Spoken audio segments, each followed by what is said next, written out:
श्रीमद् भगवद गीता के रसिक भक्तों, पंचम अध्याय श्रवण से पहले कृपया आप अपने चैनल किशोरी कृष्ण कृपा को सब्सक्राइब करते हुए बेल आइकन की घंटी बजाते हुए पंचम अध्याय का श्रवण कीजिए।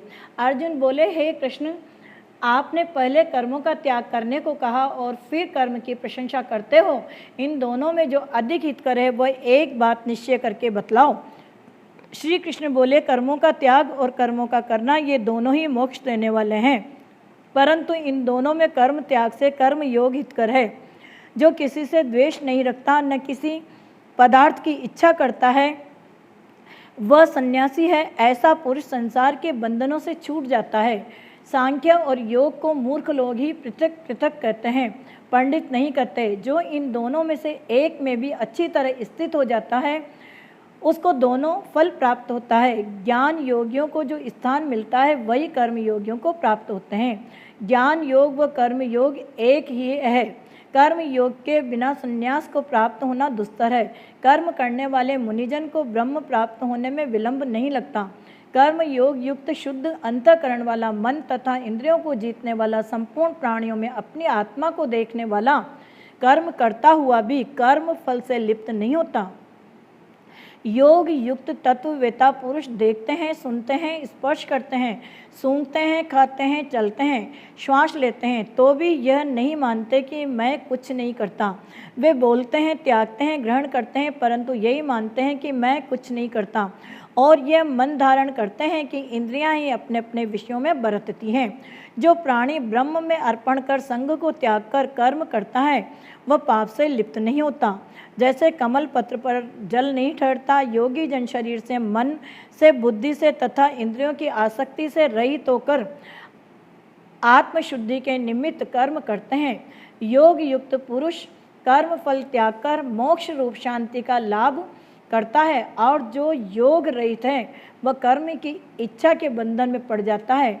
सब कार्यों को मन से त्याग करके प्राणी इस वन द्वारा इंद्रियों की देह रूपी पूरी में न कुछ करता है, न करता हुआ आनंद पूर्वक रहता है। परमेश्वर किसी कर्म में प्रवृत्त नहीं करता, कर्म और कर्मफल को उत्पन्न नहीं करता।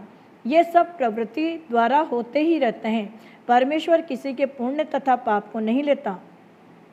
ज्ञान जो अज्ञान से आच्छादित है, उससे जीव मोह को प्राप्त हो जाते हैं, परंतु आत्मज्ञान के द्वारा जिनका अज्ञान नष्ट हो गया है, उनका वह आत्मज्ञान परमेश्वर के रूप को ऐसा भाषित करता है कि जिस प्रकार सूर्य संपूर्ण संसार को प्रकाशित कर देता है, उसी परमात्मा में जिसकी बुद्धि स्थिर है और उसी में मन लगाते हैं, उसी में निष्ठा रखते हैं, और जो सदा उसी के ध्यान में लगे हैं, ज्ञान द्वारा जिनके सब पाप नष्ट हो गए हैं, वे इस संसार में जन्मते नहीं। विद्या और विनय से संपन्न ब्राह्मण में, गाय में, कुत्ता में और चांडाल में पंडित जन की दृष्टि समान रहती है। जिसके मन में इस तरह की समानता उत्पन्न हो गई है, उन्होंने इस लोक में जन्म मरण रूप संसार को जीत लिया है, क्योंकि ब्रह्म निर्दोष और सर्वत्र समान है, इसलिए वे ब्रह्म को प्राप्त हो जाते हैं। जो प्रिय पदार्थ को पाकर प्रसन्न और अप्रिय को पाकर खिन्न नहीं होते हैं, ऐसे स्थिर बुद्धि वाले मोह रहित ब्रह्मवेता को ब्रह्म स्थिर जानो। बाहरी पदार्थों में जो चित्त को आसक्त नहीं होने देता, वही आत्म सुख का अनुभव करता है, और ब्रह्म में अंतःकरण को मिला अक्षय सुख मोक्ष प्राप्त करता है। वे इंद्रियों के स्पर्श से जो भोग देते हैं, वे वस्तुतः दुखदायी होते हैं। उनका आदि भी है और अंत भी है कौन्तेय, ज्ञानी लोग ऐसे भोगों में रत होते हैं। शरीर छूटने के पहले जो मनुष्य काम क्रोध के वेग को सहन करने में समर्थ होता है, वह योगी और सच्चा सुखी है। जो योगी आत्म सुख से सुखी, अंतरात्मा के आनंद से आनंदित और अंतर ज्योति से ही प्रकाशित है, वह ब्रह्म रूप होकर ब्रह्म निर्वाण मोक्ष को प्राप्त होता है। पाप जिसके नष्ट हो गए हैं, कुबुद्धि दूर हो गई है, मन को जिन्होंने वश में कर लिया है, जीव मात्र का जो हित चाहते हैं, ऐसे योगी को ब्रह्म निर्वाण प्राप्त होता है। काम तथा क्रोध जिनमें नहीं है, मन के वेग को जिसने रोक लिया है, ऐसे आत्मज्ञानी योगियों को ब्रह्म निर्वाण सहज ही प्राप्त होता है।